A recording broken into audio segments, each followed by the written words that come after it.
Hello, Wisdom Wednesday, May 17th, 2017. Steve Sipress here. And before we get into today's topic of the day, I want to share with you the rhino of the day from my collection of over 800 rhinos. This one today is a kind of a hanging out, lying down, probably in the mud, cooling in the mud in the hot African desert or wherever he likes to hang out. And here's the deal, though. In one of the moves, and I can see there's some hand, it was handmade because there's some hand signing on the back there from 1988. So it's almost a 20-year-old rhino here. And here's the deal. You can see that one of his front hoofs here is missing, broke off in one of the times that I moved a couple of times in the past couple of years. Moved my whole office after about 15 years in Chicago. And then moved, stayed in a place here for about a year, moved again. And so one of those moved, or maybe I just dropped them at one point. It seems like that hoof has broken off. Here's the deal, though. Still good enough for me. This is fine. I still love this rhino. It sits on my shelf. Unless I had pointed that out to you, you couldn't even tell such a thing. You'd have to even look really carefully to think, is that how the artist meant it to be? So this is really cool. I love it. It's made of real substantial stone. It's a very cool one of the rhinos in my collection.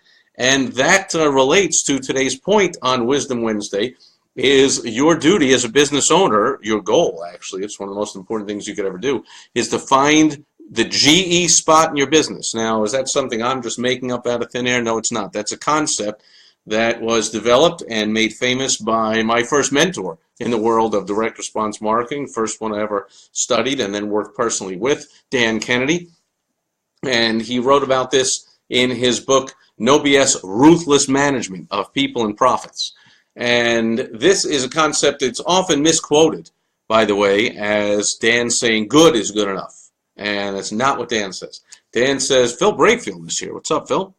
And Dan says good enough is good enough. It's an interesting distinction. In fact, it's a very important distinction because depending on the business that you're in, the deliverable you have, sometimes nothing less than basically perfect is acceptable to your customers, and sometimes absolutely awfully horrible is acceptable to your customers. So it's not a question of good, it's good enough. It's a question of figuring out what is good enough to your customers. Now, by the way, one of the most the biggest pushback I get when I share this, which I've taught thousands of entrepreneurs this concept over the years, and excuse me, some of the biggest pushback I get is they say, Steve, you don't understand. Good is certainly not good enough to me. You know, I'm a contractor, and when I install a whatever and I do the tile and whatever, man, that has to be done right. It can't just be done good.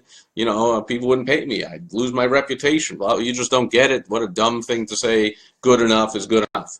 And I'm like, yeah, well, that's the whole point of why good is not necessarily good enough. You got to figure out what is good enough to your customers. That's the point. And second of all, when you are doing something new, like marketing of your business, which is my specialty, and I help people to often for the first time do some effective marketing in their business, and they agonize, oh, I'm working on my website for 8 months. You know, I'm editing that email before I send it out, or I'm sending that brochure, everyone's got to look at it, or think about it, or worry about it. I got to get it just right, or whatever. Like, take some action. Get something done. It's better than thinking get into this perfectionism mode, which is a self-strangulation mode, a real, you're self-sabotaging yourself. But I'm going to do something that is likely not advised. Rob Onspreck is here. So speaking of not advised, there's an expert in social media, probably not advised on a video to be reading out of a book, but I just love the way Dan puts it. So I'm actually going to read just one short quote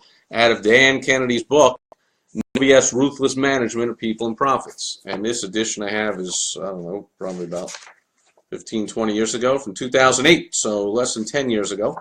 But this was really cool. You must arrive at a comprehensive understanding of the good enough spot in every aspect of your business. And I'm going to help you do that right here in this video. Determining this is magic of the highest order, Dan says. This is how you finally quantify what so few business owners can ever quantify. And pay attention, when he says so few owners do this, you might want to be one of those few that gets the benefit of doing this. Or you might not, in which case, click away from the video and go enjoy the rest of your day. This is how you finally quantify what so few business owners can ever quantify. How you clear away the fog of uncertainty, confusion, and vague ideas from your own thinking, your employees, your suppliers, and your customers. Having a clear and definitive good enough spot for every aspect of your business is the most empowering management breakthrough possible.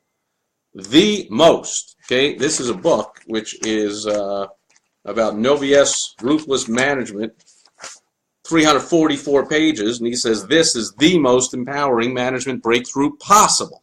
So you might want to pay attention when I'm about to teach it and do this. And itself is worth 100,000 times the little price paid for this book. What an understatement. Since the book, when I bought it, was $14.95, so about 15 bucks. 100,000 times 15 bucks would be $1.5 million. What 150? I don't know. Even so, 1.5 million is a low number. Okay, you've got to be able to help your business over the years bring in millions and millions of dollars when you get this right. And now I'm going to give you a little advice just on the surface, though, because this is a brief video. But I go into this in depth. I'm going to share with you how I teach my clients, and I run entire seminars on this concept. It is that important. So I'm just going to share with you right off of some of my notes as I teach, and then of course. Contact me if you want to go into more detail, or contact anybody somebody that actually has this stuff down cold and can help you to get it right. So first, there's only 3 steps you got to do. First step, you got to understand, figure out what specifically do your customers value most in a relationship with a business like yours. So let's say you're a heating and air guy. You got to figure out what it is the customers value most in a relationship with a heating and air contracting company. And you can find that out by your vast experience of talking to lots of prospects and customers over the years, or if you don't have all that experience, you can talk to prospects about it. You can talk to other HVAC company owners or salespeople or providers or people out in the field and ask, what's most important to the customers. You can get involved in online forums. You can go to industry events where lots of HVAC guys are all gathered and ask them and take surveys and say what's most important to your customers, what's most important, but then you can make a list specifically. What do your customers value most in a relationship with a business like yours? Second step, what do your customers value least? What do they basically not care about? So let's take, for example, McDonald's. McDonald's, the most successful in terms of value and profits of any restaurant business in the history of mankind. And yet, what's their core deliverable? Crappy food. I mean, is that news to them? Like, do you think if you went into the board of directors meeting at McDonald's and said, hey, by the way, your food is crappy, they'd say, I'm shocked, I had no idea. Like, yeah, they know that. Could they fix it? Yeah, sure. I mean, again, and if you did that, what if you walked in their board meeting, somehow got in, you wouldn't get anywhere near it with this proposal, but you walked in and said, hey, I got a way that you can make McDonald's burgers better. You wouldn't even get into the meeting. They could care less. That's not their business. Their business is not delivering excellent food or even good food. It's delivering crappy food, but delivering it fast, delivering it consistent so it tastes the same no matter where you go, so that it's clean. You know that you're not getting some kind of, who knows what's in there, or something off the floor, or some diseased whatever. I mean, once in a while those videos surface from fast food places, but you get the idea. What they deliver is, I know what I'm going to get. I'm going to get it into an environment where my kids are going to be happy. There's a play place. There's a toy in the thing. And the kids, what are the kids? Do the kids really remember being a kid? Do you really care how good that hamburger is? When you were a kid, I mean, a McDonald's hamburger was fine. Give me a break. Come on, they're kids. So, and then of course, do kids go in alone? No, of course not. The parents going with them. So now you're selling those burgers to the parents who go, this is a piece of crap. I can't believe my kids and everyone in here is okay with this. But they are, and I'll see you next week again. So find out what your customers value least. Very important. Okay. And number 3, assemble these into a list of specifics that supports the overall positioning of your business. So now you're just going to make up a list, which maybe you can take a piece of paper and put a line right down the middle. What do my customers value most? What do they value least? So again, if it was McDonald's, they'd say, what do we value most? Speed, consistency, cleanliness of the environment, that its cost is low, a child-friendly, family-friendly environment. That's what they value most. What do they value least? Quality of the food, variety of the menu, service of the waiters, ambiance, the quality of the utensils used to eat with, the tablecloths, the tables themselves, are they high value quality? Are there nice artwork on the wall? Is there nice, live music playing on a Friday night? They value all that stuff the least, or they wouldn't go to McDonald's. So very important for you to find out. And now what you're going to do, your marketing role, there's 3 roles here that you're going to have in your business. Your marketing role, your management role, and your supervisory role. So your marketing role, how you get your message out to the public, to prospects, to people that you want to do business with you. You turn this list into a clear and clearly understood and embraced covenant with your customers. We deliver A, B, C, X, Y, Z. Boom. Stick to what they value most and forget about or even emphasize what they value least. Okay, that we don't waste your time with this. Second of all is your management role. Your job is to take this list and translate this covenant that you've just take the covenant actually you just made with your customers, translate that into clearly defined standards for how your business operates, how your products are made, how they're packaged, how they're delivered, how your employees perform, how your salespeople sell, for the doing of the business based on that deliverable, which is based on what your customers want most, what they value least, what is good enough to them. Again, for McDonald's, crappy food's good enough. If I'm flying on an airline, crappy, uncomfortable seating is good enough. Being only able to take one small bag onto the plane, good enough.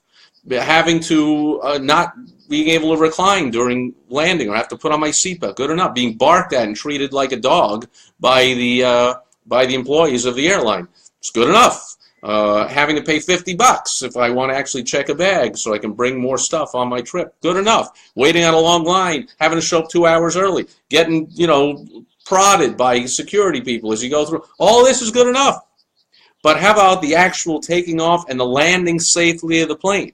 Oh yeah, no, that has to be done right. That has to be done, period. Okay, unacceptable to say, well, could you imagine? Hey, so-and-so airlines, we land the planes most of the time. Not acceptable. But you'll be comfortable most of the time. That's not even true. You'll be somewhat comfortable. They don't even say that. See, they don't even talk about that unless you're going first class.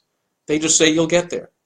And you'll get there for a decent cost. And you'll get there quickly, much more quickly than driving or walking or taking a bus or whatever it is. So what's important to the customers? Okay, and the last thing is your supervisory role.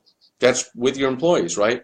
That's to supervise them. That's it. Enforce the rules. Like, don't stand for anybody who will not stick to the standards, who, let's say they were a counter person at McDonald's, that was your restaurant, and people came in and said, I can't believe I'm going to order food here because your food actually sucks. And the counter person looked at him and said, I know what you mean. Like, I can't believe the food sucks. Wouldn't it be nice if they served better quality food here? No! That person is gone. Go work somewhere else. That's not important to your core customer. In fact, I can't believe that conversation would ever be had with someone who walked into them. But if they did, the answer, you got to script the answer and coach them and train them and teach them. The answer is, well, sir, that's not what we do here.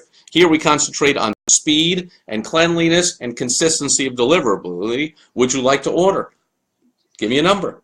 That's it. Okay. You don't agree. You don't have your staff agreeing with things that are outside the basics, the understanding of what your business is all about. Now, there's a lot more to it. It gets a lot advanced. That's just one page of my over a dozen pages of notes when I actually teach this to clients. So that's a start, at least, so you understand now. You want to find the GE spot in the business, the good enough spot for your customers. Different in every business, with every group of customers, might be different based on different tiers of pricing or products or deliverables you have. So, for instance, your high-end clients expect this, but your low-end clients who just buy your $7 ebook, well, they don't expect that they'll get results out of it. They just want to feel good that they think they learned something. But your people that are paying your $50,000, $100,000 a year fees, they expect results, right? So what do your clients expect? And you might want to do this exercise for different levels of deliverabilities, the deliverables in your business, different things, different products or services you produce. Anyway, gets more complex, but that's a good start. That's Wisdom Wednesday for May 17, 2017, finding the GE spot, the good enough spot in your business. Extremely important and valuable thing to do. So I hope I've helped you out today. If you want some more help, send me a message or email me, steve@stevesipress. And hopefully you'll join me again tomorrow. Instead of the usual Throwback Thursday, we have a very special day planned tomorrow at 4:30 p.m. Eastern Time. I will be interviewing live on Facebook Dustin Matthews, who is the author of the, just published, he actually co-wrote it with Dan Kennedy, the No BS Guide to Powerful Presentations, how to sell from seminars, online, offline, events, on the stage. You want to do group selling, online or offline. You want to fill those rooms and get people to attend. This is a person you want to not only get that book, makes sense for you to be here or on Facebook live tomorrow at 4:30 p.m. Eastern Time when I interview Dustin, because we're going to open it up and you'll be able to ask him any question you want. So I will see you then. Thanks for being here with me on Wisdom Wednesday. Have a great, fantastic rest of your day. Thanks, Phil. Hey, Jody, good seeing you here. Thank you, Rob, for being here, and I will see you back here again, and everybody watching on the replay. See you back in here tomorrow with Dustin Matthews on Thursday, May 18th. Thank you.